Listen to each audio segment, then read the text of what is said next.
Ang mapalawak ang kaalaman ng publiko hinggil sa pagbabayad ng tamang buwis ang layunin ng 2 araw na public hearing hinggil sa revised revenue code ng Maguindanao del Norte ayon kay Governor Datu Tucao Mastura. Ang News Now sa report. Ipinaliwanag ni Governor Datu Tucao Mastura ang kahalagahan ng isinagawang public hearing kaugnay ng revised revenue code ng lalawigan na layong i-update ang tax structure at mapalawak ang kaalaman ng publiko hinggil sa pagbabayad ng buwis.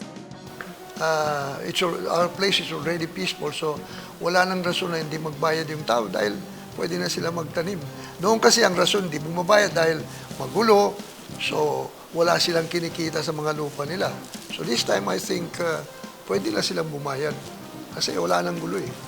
And everybody is busy now. Kita natin dito sa highway na marami pong mga nagtitinda na dyan. And hopefully, maintindihan nila kung bakit ganun. We have to update the taxes. Ipaliwanag ng gobernador na mahalagang pagbayad ng buwis lalo sa mga nais magbenta o mag-transfer ng kanilang lupa dahil hindi umano maisasagawa ang legal na proseso kung may hindi nababayarang buwis. Kasi at the end of the day, kung ipabili niyo yung lupa niyo, ipatransfer niyo, hindi rin niya may lipat o hindi rin niyo may pabili kung hindi niyo babayaran yung tax.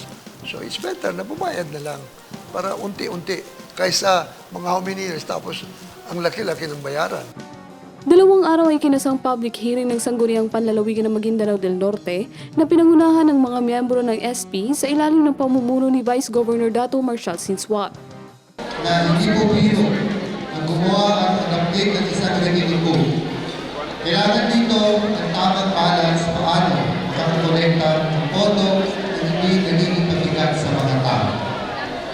Ngunit ang anumang plano ng gobyerno ay hindi makukumpleto kung wala ang boses ng taong bayan. Kaya happy because hindi lang kayo. Basta upo at akinig, kayo ay nag-participate ang mga tanong, suggestion at salutin ninyo ang nagbigay ng puso sa batas nito. Kayo ang nagpatunay na ang batas nito ay hindi lang gawa sa papel, kundi gawa para sa totoong pangangailangan ng tao. At magsusunod kami sa response first district, abagan ko na requirement sa second district sa Puti. Naging naman makuha ilan ang galinya nila ang makuman, magkakulang, o ipalit pinagkamagaya ang kuha namin, 40% deduction siya, na iinganin, ikakira kami sa revenue code niya, kailangan na magkamula-mula sa kita ng dati. Unang isinagawa ang pagdinig sa bayan ng Sultan Kudarat at sinundan sa bayan ng North UP. Criza Chavez, iMinds, Philippines.